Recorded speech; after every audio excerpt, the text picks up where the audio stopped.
नमस्कार, उत्तराखंड समाचार में आपका स्वागत है। मैं हूं शिखा त्यागी। सबसे पहले एक नजर सुर्खियों पर।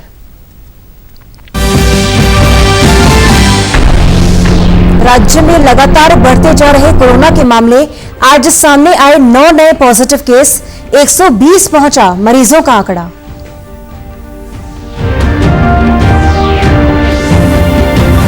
नैनीताल हाई कोर्ट ने दिए रेड जोन से आने वालों को बॉर्डर पर संस्थागत क्वारंटीन करने के निर्देश। थर्मल स्क्रीनिंग और रैपिड टेस्टिंग करने को भी कहा। कोरोना रिपोर्ट नेगेटिव आने के बाद ही भेजें घर। केंद्रीय मानव संसाधन विकास मंत्री रमेश पोखरियाल निशंक ने राष्ट्रीय परीक्षा अभ्यास मोबाइल ऐप किया लॉन्च। संयुक्त प्रवेश परीक्षा जेईई मेन और नीट की तैयारी के लिए बनाया गया ऐप। रोजाना 3 घंटे कर सकेंगे अभ्यास। और विधि विधान से खुले तृतीय केदार भगवान तुंगनाथ धाम के कपाट। कोरोना के कारण सीमित संख्या में शामिल हुए लोग, सोशल डिस्टेंसिंग का रखा गया पूरा ध्यान। अब खबरें विस्तार से। राज्य में कोरोना के मामले लगातार बढ़ते जा रहे हैं। समाचार दिए जाने तक प्रदेश में आज कोरोना के 9 मामले सामने आए, जबकि 719 रिपोर्ट्स नेगेटिव आई हैं। स्वास्थ्य विभाग की ओर से जारी रिपोर्ट के अनुसार उधम सिंह नगर में 4, नैनीताल में 2, अल्मोड़ा, उत्तरकाशी और हरिद्वार में एक नया मामला सामने आया है। हेल्थ बुलेटिन के अनुसार आज 7 नए मामले आए, जबकि 2 मामले देर रात को पॉजिटिव पाए गए थे। वहीं अब तक 53 मरीज ठीक होकर घर जा चुके हैं। मुख्यमंत्री त्रिवेंद्र सिंह रावत ने सभी औद्योगिक संस्थानों से प्रधानमंत्री गरीब कल्याण योजना में भारत सरकार की ओर से ईपीएफ में दी गई छूट का लाभ उठाने की अपील की है। उन्होंने कहा कि कोविड-19 से उत्पन्न परिस्थितियों में लोगों को राहत देने के लिए प्रधानमंत्री नरेंद्र मोदी ने प्रधानमंत्री गरीब कल्याण योजना प्रारंभ की है।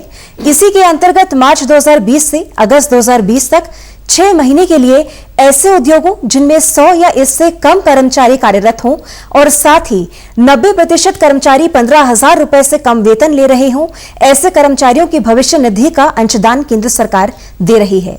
कर्मचारी भविष्य निधि संगठन देहरादून के क्षेत्राधिकार में 4,502 ऐसे संस्थान हैं जिनमें काम करने वाले कर्मचारी योजना का लाभ ले सकते हैं। मुख्यमंत्री ने कहा कि जिन संस्थानों ने अब तक इस योजना में आवेदन नहीं किया है, वो भी आवेदन कर ले ताकि संस्थान और कर्मचारी दोनों को लाभ मिल सके। नैनीताल हाई कोर्ट ने राज्य में आ रहे प्रवासियों की थर्मल स्क्रीनिंग के साथ ही कोरोना रैपिड टेस्टिंग की व्यवस्था करने के मामले में दायर याचिका पर सुनवाई के बाद रेड और ऑरेंज जोन से उत्तराखंड आने वाले प्रत्येक व्यक्ति को आवश्यक रूप से बॉर्डर पर संस्थागत क्वारंटीन करने के निर्देश दिए हैं। हाईकोर्ट ने यह भी कहा कि कोरोना टेस्ट भी आवश्यक रूप से हो और रिपोर्ट नेगेटिव आने के बाद ही उन्हें घर भेजा जाए। न्यायमूर्ति सुधांशु धूलिया और न्यायमूर्ति रविंद्र मैठाणी की खंडपीठ के समक्ष वीडियो कॉन्फ्रेंसिंग के माध्यम से मामले की सुनवाई हुई। हरिद्वार निवासी एक व्यक्ति ने हाईकोर्ट में जनहित याचिका दायर कर कोरोना वायरस से बचाव के लिए घोषित लॉकडाउन के दौरान प्रभावित लोगों की मदद करने की मांग की थी। इससे संबंधित विभिन्न अन्य जनहित याचिकाओं पर संयुक्त रूप से सुनवाई हुई। पूर्व में सुनवाई के दौरान महाधिवक्ता ने कोर्ट को बताया था कि उत्तराखंड में अन्य राज्यों के करीब 40,000 मजदूर हैं, जबकि करीब 2 लाख उत्तराखंड के लोग अन्य राज्यों में फंसे हैं जो उत्तराखंड आना चाह रहे हैं। संबंधित लोगों ने उत्तराखंड आने के लिए पंजीकरण भी कराया है। मामले में अगली सुनवाई अगले सप्ताह होगी। उत्तराखंड सूचना आयोग में लॉकडाउन के कारण 23 मार्च से सूचना का अधिकार अधिनियम के तहत द्वितीय अपीलों की सुनवाई नहीं हो पा रही है। इसके चलते कई मामले लंबित चल रहे हैं। आयोग ने 22 मई से ऑडियो और वीडियो कॉन्फ्रेंसिंग के माध्यम से सुनवाई फिर शुरू करने का निर्णय लिया है। शिकायतकर्ता को अपना फोन नंबर, ईमेल आयोग को डाक, फोन या फिर CESY-UIC@gov.in पर आयोग को उपलब्ध कराना होगा। आयोग ने सभी जिलों से विभिन्न विभागों में नामित लोक सूचना अधिकारियों की सूची में आयोग को उपलब्ध कराने के निर्देश दिए हैं। केंद्रीय मानव संसाधन विकास मंत्री रमेश पोखरियाल निशंक ने राष्ट्रीय परीक्षा अभ्यास नाम से एक नया मोबाइल ऐप शुरू किया है। राष्ट्रीय परीक्षा एजेंसी एनटीए ने संयुक्त प्रवेश परीक्षा जेईई मेन और राष्ट्रीय पात्रता प्रवेश परीक्षा नीट जैसी परीक्षाओं के अभ्यास के लिए ये ऐप तैयार किया है। लॉकडाउन के कारण शिक्षण संस्थान और एनटीए के परीक्षा अभ्यास केंद्र बंद होने के कारण विद्यार्थियों को हुए नुकसान की भरपाई के लिए इसकी शुरुआत की गई है। इस ऐप पर ऑफलाइन मोड की भी सुविधा होगी, यानी छात्र बिना इंटरनेट नेटवर्क के भी अभ्यास पत्र हल कर सकते हैं। अपनी क्षमता का आकलन करने के लिए छात्रों को पुनः ऑनलाइन जाकर हल किए हुए अभ्यास पत्र को सबमिट करना होगा। टिहरी जिले में टेलीमेडिसिन सेवा लोगों के लिए वरदान साबित हो रही है। इस सेवा के जरिए लोगों को बेवजह अस्पतालों के चक्कर नहीं काटने पड़ते हैं। जिले के 40 स्वास्थ्य उपकेंद्रों में विशेषज्ञ डॉक्टर सलाह दे रहे हैं। डॉक्टर की सलाह पर फार्मासिस्ट लोगों को दवाइयां देकर उनका उपचार कर रहे हैं। टिहरी की मुख्य चिकित्सा अधिकारी डॉक्टर मीनू रावत ने बताया कि टेलीमेडिसिन के माध्यम से ग्रामीण क्षेत्र के मरीजों को विशेषज्ञ डॉक्टर की सलाह पर दवाइयां दी जाती हैं। अब तक जिला चिकित्सालय में बैठे डॉक्टर ही इन केंद्रों पर आए मरीजों को सलाह देते थे। अब शीघ्र ही सामुदायिक और प्राथमिक स्वास्थ्य केंद्रों को भी इससे जोड़ा जा रहा है। ACSC type ACSC type BCSC और PSCs में ये सुविधाएं होंगी और फिर वो उसके अनुसार उसमें उसी टाइम वो प्रेस्क्रिप्शन लेटर आ जाएगा। उसी टाइम उस मरीज के हाथ में पर्चा आ जाएगा और उस पर्चे से वो दवाई सरकारी अस्पताल से भी ले सकते हैं और प्राइवेट से भी ले सकते हैं। तो एक तरह की नई प्रक्रिया है। इसको करने से समाज में बहुत फायदा होगा। 11 गांव जाख निवासी नीतू भंडारी ने बताया कि टेलीमेडिसिन सेवा से 11 गांव और न्याय पंचायत के अन्य गांव के लोगों को अस्पताल नहीं जाना पड़ा, जिससे वो कोरोना से भी बचे रहे। और इधर के जो 11 गांव हिंदाव के जितने भी मरीज हैं वो यहाँ पे सुविधाएं मिल रही हैं उनको। जितना भी आजकल जो कोरोना संक्रमण चल रहा है उसकी वजह से बहुत हॉस्पिटलों में भीड़ है, जिसकी वजह से हमें इधर से सुविधाएं मिल रही हैं। ग्रामीण भगवान सिंह और मकानी देवी भी इस सुविधा से खुश है। उनका कहना है कि इससे सभी छोटी मोटी बीमारियों का इलाज डॉक्टरों की सलाह पर हो जाता है। जो भी आते हैं और नई टीरी से भी बात होती है और उनके बोलने के मुताबिक डॉक्टर साहब दवाई देते हैं, या यहाँ नहीं मिलती है तो बाजार से मंगाते हैं। जब बेटी मेडिसिन खुली तब तक मिलने लगी हमसे दवाई की सेवा, सबसे मिलने लगी। दूर दराज लोगों को लगे हम सबसे मिलनी चाहिए। देहरादून रेलवे स्टेशन से आज भी श्रमिक स्पेशल ट्रेन चलाई गई। बिहार के विभिन्न जिलों के 1152 बिहार के प्रवासियों को श्रमिक स्पेशल ट्रेन से रवाना किया गया।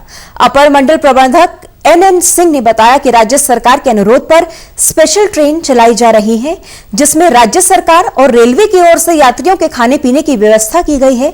यात्रियों को ट्रेन में बैठने से पहले सैनिटाइजर दिया जाएगा और उनको सूचित भी किया जाएगा सैनिटाइजर लेकर। साथ ही यात्रियों को जागरूक भी किया जाएगा। अभी तक जो रिक्वेस्ट आगे का है उसमें 26 और 27 तारीख को स्टेट गवर्नमेंट की तरफ से रिक्वेस्ट आया है बिहार बाउंड गाड़ी चलाने के लिए। उसको हम लोग प्लान कर रहे हैं, उसको चलाएंगे। एक ट्रेन में यहाँ से 18 कोच की ट्रेन खुलती है, तो यहाँ पे जो पैसेंजर जा रहे हैं लगभग 1100 के आसपास पैसेंजर जा रहे हैं और इनकी जो है प्रॉपर थर्मल स्कैनिंग और मेडिकल सर्टिफिकेट मिलने के बाद स्टेट गवर्नमेंट से हम लोग ट्रेन में बोर्ड करा रहे हैं और सोशल डिस्टेंसिंग का पूरा ख्याल रख रहे हैं। और इन रूट स्टॉपेज की जहाँ तक बात है, अगर डिस्ट्रिक्ट एडमिनिस्ट्रेशन कहीं पे अनुरोध करता है तो हम लोग दे रहे हैं, otherwise end to end train चल रही है। देहरादून से चलाई जा रही स्पेशल ट्रेनों के बारे में अपर पुलिस अधीक्षक रेलवे मनोज कुमार ने बताया कि प्रवासियों के स्टेशन पहुंचने और वहां चले जाने के बाद स्टेशन को पूरी तरह सैनिटाइज किया जाता है।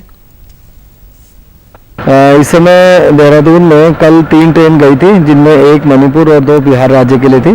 और आज सुबह से एक बजे ट्रेन रवाना हुई है, जिसमें 1152 यात्री थे और ये ट्रेन भी बिहार के लिए रवाना हुई है।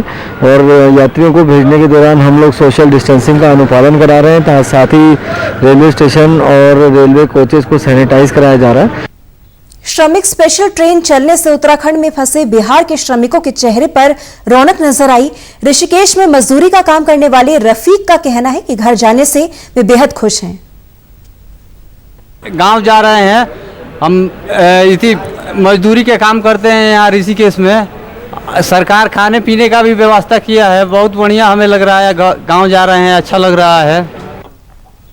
बिहार के रहने वाले अजय कुमार घर जाने से बहुत खुश हैं। उनका कहना है कि उनके लिए खाने की भी व्यवस्था की गई थी। हम लोग यहाँ पे ऋषिकेश में कारपेंटर का काम करते थे और लॉकडाउन में बहुत दिनों से परेशान थे। आज हमारे सरकार की तरफ से ट्रेन चलाई जा रही है, स्पेशल ट्रेन, जिसमें हमारी खाने पीने की सब व्यवस्था की गई है। हम लोग बहुत खुश हैं। निशा कुमारी देहरादून में डिफेंस की तैयारी कर रहे अपने भाई के साथ एसएससी की तैयारी कर रही थी। लॉकडाउन में यही फंस गए थे, लेकिन अब घर जाने से वे बेहद खुश हैं। और हम लोग फंस गए थे लॉकडाउन में। 2 महीने बाद हमारी सरकार ने हमें भेजने की तैयारी की, अच्छे से सब कुछ किया और खाना वाना भी दिया है। अब घर जा रहे हैं हम लोग, हमको बहुत अच्छा लग रहा है। कोरोना महामारी के चलते जहां कई बड़े उद्योगों में काम प्रभावित रहा, वहीं कई कुटीर उद्योग ऐसे रहे जो इस संकट के दौर में भी डटे रहे। कोटद्वार के विशनपुर में प्रधानमंत्री रोजगार सृजन योजना के तहत कुटीर उद्योग चलाने वाली महिला उद्यमी उर्मिला देवरानी कहती हैं कि उनकी यूनिट में स्थानीय उत्पाद जैसे बड़ियां, मंडुए का आटा और कई तरह के फलों का अचार और जूस बनाया जाता है। लॉकडाउन में लोगों को सब्जियां नहीं मिली, इस दौरान उनकी बनाई दाल की बड़ियां लोगों के काम आई। उन्होंने बताया कि उनके साथ 9 महिलाएं काम करती हैं।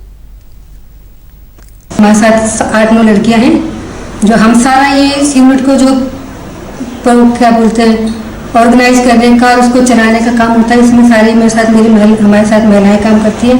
कोशिश की कि हम इसको पूरी सावधानी बरते हुए और सोशल डिस्टेंसिंग का ध्यान रखते हुए अपनी सुरक्षा का भी और अपने साथ काम करने वालों की सुरक्षा का भी ध्यान रखते हुए हम इसको यथापूर्वक चलाते रहें और जो मार्केट की हमारी डिमांड है उसको पूरा करते रहें। मार्केटिंग मैनेजर राज प्रकाश भदूला ने बताया कि कोरोना के दौरान काम करते हुए उन्होंने लोगों की मांग को पूरा किया।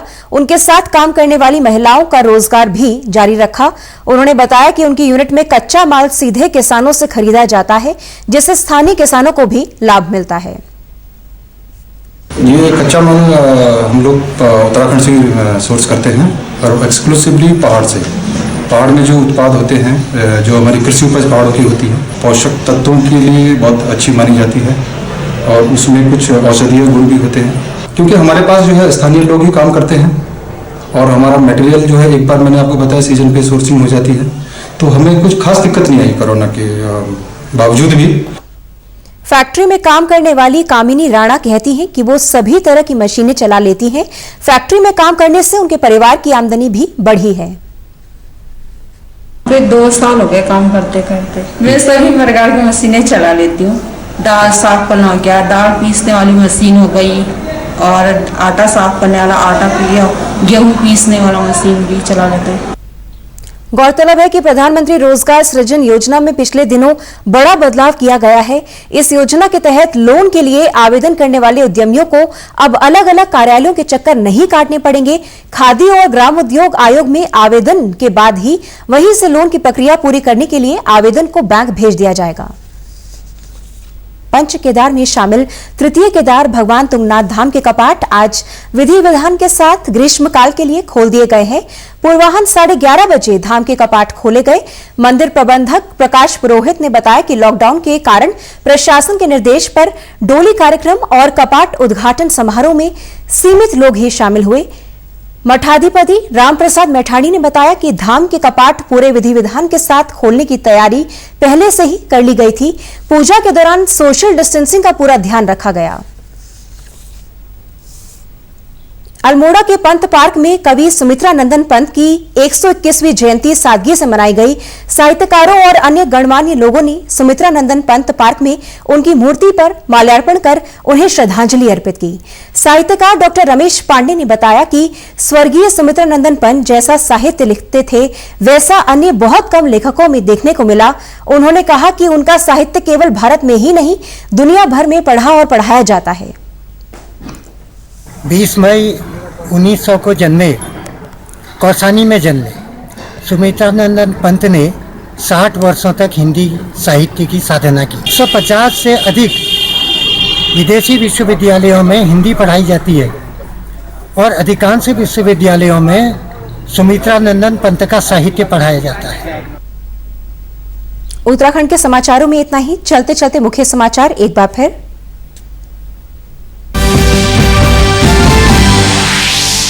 राज्य में लगातार बढ़ते जा रहे कोरोना के मामले।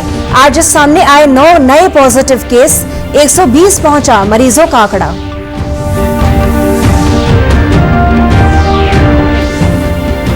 नैनीताल हाईकोर्ट ने दिए रेड जोन से आने वालों को बॉर्डर पर संस्थागत क्वारंटीन करने के निर्देश। थर्मल स्क्रीनिंग और रैपिड टेस्टिंग करने को भी कहा। कोरोना रिपोर्ट नेगेटिव आने के बाद ही भेजें घर।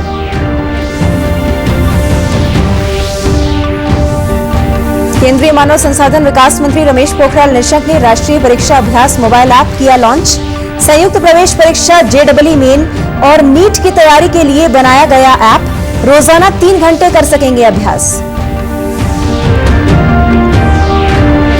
और विधि विधान से खुले तृतीय केदार भगवान तुंगनाथ धाम के कपाट। कोरोना के कारण सीमित संख्या में शामिल हुए लोग। सोशल डिस्टेंसिंग का रखा गया पूरा ध्यान। इसी के साथ समाचार समाप्त हुए। नमस्कार।